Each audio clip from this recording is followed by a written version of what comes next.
Since our last meeting, we've made tremendous progress.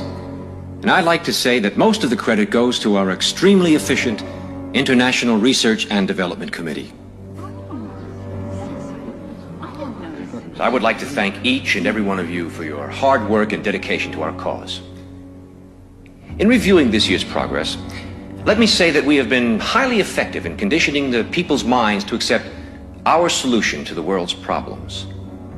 The energy crisis here in the United States was exceptionally successful worldwide, and we expect similar success with our upcoming food shortage. Our labor leaders have made great progress by causing confusion and work stoppages in all areas of the world.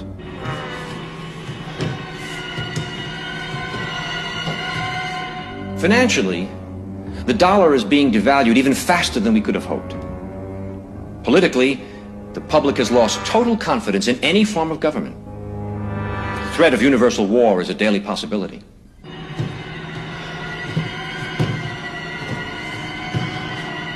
As you know, we ourselves do not need to hold any visible office of leadership. As a matter of fact, it's better that we do not. If we control the finances, news media, food, transportation, energy, we control everything. It is important that you, as world leaders, keep our program before your countrymen. With our World Bank and computer program operational, we now have the capacity to control the financial affairs of every human being on Earth by giving each person his own computer number. Anytime his number is used, we would know his financial situation at once. He could not buy or sell anything without his computer number. It will simplify their lifestyles tremendously. The end result will be a one-world monetary and government system that we alone will control. Yes. What about the people who forget their number, or their cards are lost or stolen? We've made provisions for that. By using this laser imprinter, we can painlessly and permanently affix the person's number to the back of his hand or his forehead if he so desires. The numbers would be easily read by this new ultraviolet scanning equipment. For the purposes of demonstration, I've had such a number imprinted on myself. Once this number is imprinted, it cannot be lost nor can it be changed. Now, are there any questions? What about the individuals who refuse to have this number implantation?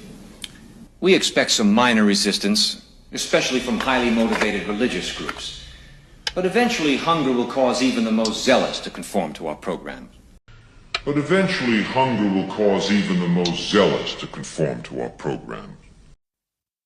Shalom.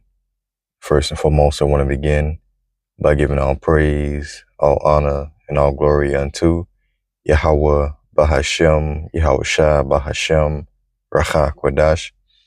Double honors to the apostles and the elders of the great millstone who taught me this truth, and much respect to the Akim out there laboring in his work. Peace and salutation to the hopefully elect who was scattered abroad to USA. Shalom. Yeah, so as you saw in the opening clip, that was pretty much the secret counsel of the wicked, in which we see that is in full effect as we speak, all right? And then as the guy said, pretty much hunger is going to convince even the most zealous out there. So famine is going to be a great motivator in these times. When you look at Eve on social media, TikTok, Instagram, whatever it may be, a lot of them are already crashing out before November, speaking about that they got children, they got to feed, they got to do this and they got to do that. And if they can't get what they need, then they're going to go and loot and steal, man. And this is why we say that the black woman, the so-called black woman, is going to be the first to go and take the charagma, the chip, okay? Because she got to feed her children. So the famine that's prophesied is budding forth, all right? People are starting to see that seed of famine sprout up out the ground, man, in the form of these SNAP benefits being taken away. And it's only going to get worse, man. It's only going to get worse from here. But, this is the secret counsel of the wicked. Let's go ahead and grab something real quick that we're asking the Lord to protect us from. Psalm 64 in verse 1, it says, prayer for deliverance from secret enemies. That will be your elites of Esau, Edom, as well as these other nations who are in cahoots. As you saw in that council, it says to the chief musician that Psalm of David, hear my voice, O Yahweh, by Shem Al Shai in my prayer, and preserve my life from fear of the enemy, man.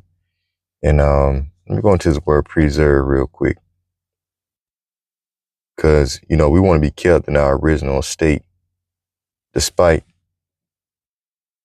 these circumstances that arise. Okay? So, yeah, it says to pretty much, Strong's H5341. All right. It says, no, sorry, to guard, to watch over, to keep. All right. It says to watch, to guard, to keep, to preserve, to guard from dangers. Okay? To guard from dangers. So everything that we speak about, we mention within the scriptures, that's going to be initiated by these devils. We want to be kept from that. So we pray to Yahweh to keep us from the famine, to keep us from, the wiles of the devil, and ultimately having to take this man's solution. So again, hear my prayer, or hear my voice, O Yahweh Shema Shai, my prayer, and preserve or keep or protect from danger my life from fear of the enemy, man. Hide me from the secret counsel of the wicked. And how we hide ourselves, we hide ourselves, within these words. As you read in Psalms 91, it speaks about how thy truth shall be thy shield and thy buckler. And going into that word truth, it takes you back to true doctrine. So being in this true doctrine is where we hide ourselves from the secret counsel of the wicked, in which, we understand perfectly well what Esau has coming down the pipe with not even know what his devices. So hide me from the secret counsel of the wicked, from the insurrection of the workers of iniquity. All right. Who whet their tongue like a sword, or sharpen their tongues like a sword, and bend their bows to shoot their arrows, even bitter words. And that they may shoot in secret at the perfect, suddenly do they shoot at him and fear not. Okay, so basically we want to be hidden from the secret counsel of the wicked, all right, who has purpose to overthrow our goings. And Esau knows which buttons to push, especially with you jakes out there who are living paycheck to paycheck, and you're pretty much dependent on this governmental system to keep you afloat, all right, in which this is going to be a snare to the people, man, and they know it. So it says here from this article, the shutdown is starving Americans. All right, November SNAP cuts hit early, food banks are overwhelmed, and the federal priorities couldn't be clearer. So the warning signs are no longer hypothetical. We're still in October, but states across the country are already alerting residents your November SNAP benefits may not arrive. From Minnesota to Texas to New York, officials are openly warning that unless something changes in Washington, food assistance for millions of families will be delayed, reduced, or cut off entirely. And there's rumors about people, looting from Walmart already. I haven't found any credible information upon that, but, that's going to be a reality soon, all right? When things really get tight, you're going to see mass looting, okay? People walking out with big baskets of food, not giving a damn. But again, this is what Esau wants. He wants you people out there looting and stealing and raiding stores so they can bring more security.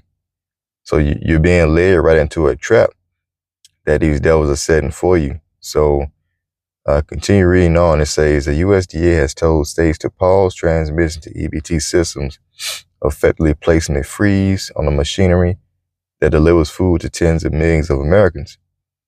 If no resolution is reached, benefits will vanish just as grocery prices spike and colder months begin. A worst case scenario for families already on the edge, man. And yet, this crisis isn't happening in isolation. It's unfolding inside a broader economic reality that makes it all the more cruel. And last night, we pointed out that cruelty is pretty much being initiated through Trump. All right, Trump is cutting off your SNAP benefits. That's a cruel Lord, as you read in Isaiah 19 and verse 4. All right, and which the Lord has given you Americans over into his hands. So yeah, I mean, people are already on edge. And when they take away these governmental assistance, when Yahweh Shema Shai takes these things away, yeah, people are going to snap. Why do you think they call it snap? It's a play on words, man. See? So it says a perfect storm of hunger. All right. So while SNAP recipients wait in limbo, grocery prices continue to climb, driven in part by Trump's renewed tariffs on imported goods or foods. School districts across the country have ended pandemic-era free lunch programs, forcing low-income families to start paying again. And food banks, once a last line of defense, are seeing overwhelming demand from not only SNAP users, but now from furloughed federal workers who are also going without pay. So we got the perfect storm brewing up. All right, the famine is but for, and these certain resources are drying up. Okay, so it says this is more than a funding gap. This is a collapse in the basic systems that keep Americans fed. So it says, and it's been building quietly, right, but with intention. All right, and we can pretty much stop it right there. All right, we see what's going on here. The Lord is pretty much drying up America's resources. And again, you jakes are going to be the most affected by it. So Isaiah 3 and verse 1. All right, and we'll read this in the NLT. So it says, so Lord, all right, the Lord Yahweh Bashmashah of heaven's armies will take away from Jerusalem and Judah. And this is the northern kingdom and also the southern kingdom, man. You so-called Latinos, Native Americans, and you so-called blacks. Everything they depend on, okay? Because remember, you were brought here to be fed from the face of the serpent, as you read in Revelation, but that time of you receiving these benefits from Esau is going to come to an end, all right? So the Lord's going to take away everything that you depend on, every bit of bread and every drop of water, man, all right? So it's going to get bad. It's going to get very bad, man, and people bugging out right now, and they ain't even took shit away yet. It ain't even November. How much more when these people ain't got shit? Because, see, the Lord's going to take away everything, man. And it's all because of you people's pride, all right? Because it speaks about in the book of 2nd Esdras, the 16th chapter, how you receive these benefits and did not acknowledge who gave them to you, man. 2nd Esdras 16, and let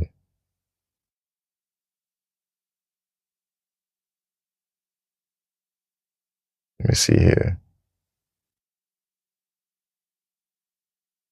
Matter of fact, it's the 9th chapter, Salakia.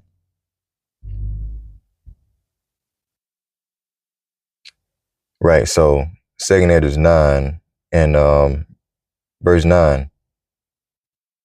It says, then shall they be in pitiful case, which now have abused my ways, and they that have cast them away despitefully shall dwell in torment. So by despising his word, you're rejecting the peace offering of being, protected in these times, all right? in the times of need, in the time of famine, right? For such as in their life have received benefits, are not you receiving SNAP benefits, and have not known me, okay? And they that have loathed my law, while they had yet liberty, and when yet as place of repentance was open unto them, they understood it not, but despised it, man. So yeah, I mean, the prophets were out here for years, man, decades. The word has gone out throughout the internet, and Jake has had the opportunity to hear this word and to fear it, but they chose not to. So this is going to be the consequence. The Lord's going to take away everything that you depend on and leave you out there naked. Okay? So it says the same must know it after death by pain, man. Okay?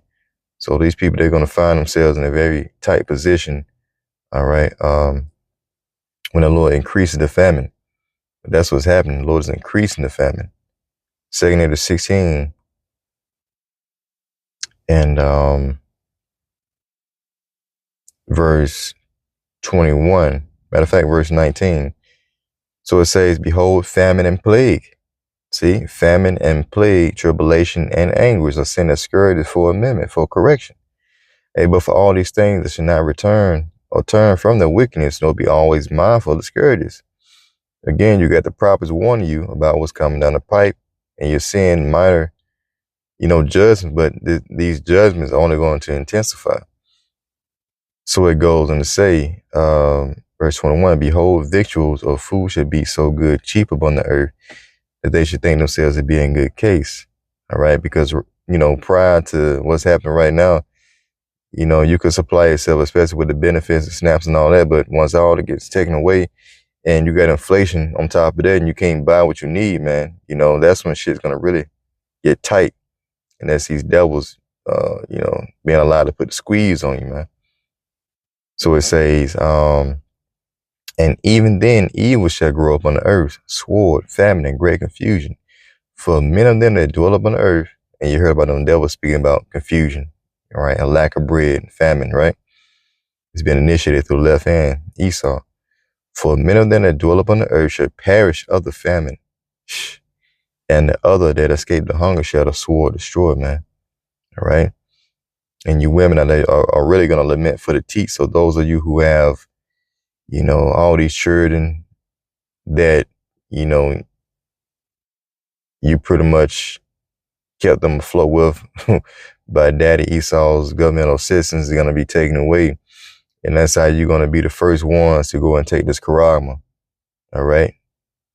When it's initiated, you're gonna openly and willingly take it if you don't have Yahweh Shemal Shah, man. All right? So,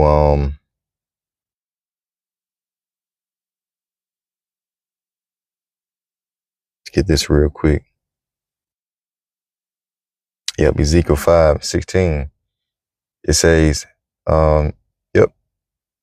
It says, when I shall send upon them the evil arrows of famine. See, these are evil arrows, man. Okay? Which shall be for their destruction, and which I will send to destroy you, and I will increase the famine upon you, and will break your staff for bread. See that? So the famine is only going to intensify. Your snaps, your benefits, your jobs, all that's going to be compromised. Everything you depend on. It says, so I will send upon you famine and evil beasts, and they shall bereave thee. All right? So they're going to rob you of your children. Let's read this in the NLT. And along with the famine, wild animals will attack you and rob you of your children. It's going to get terrible. Not only are you going through a famine, but your loved ones are going to be taken away by hungry dogs, animals. Okay?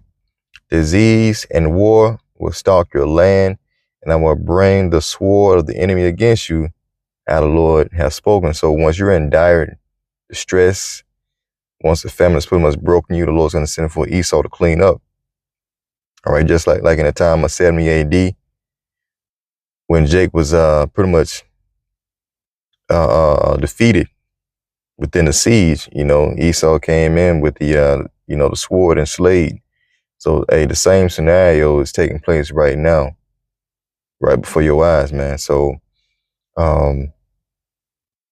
these are only beginning stages of all hell breaking loose, and Jake is still not trying to repent. So they're going to have to learn. They're going to learn the hard way. Okay. So I just want to go through that real quick. So Lord willing, you're edifying. Until next time I say, shalom.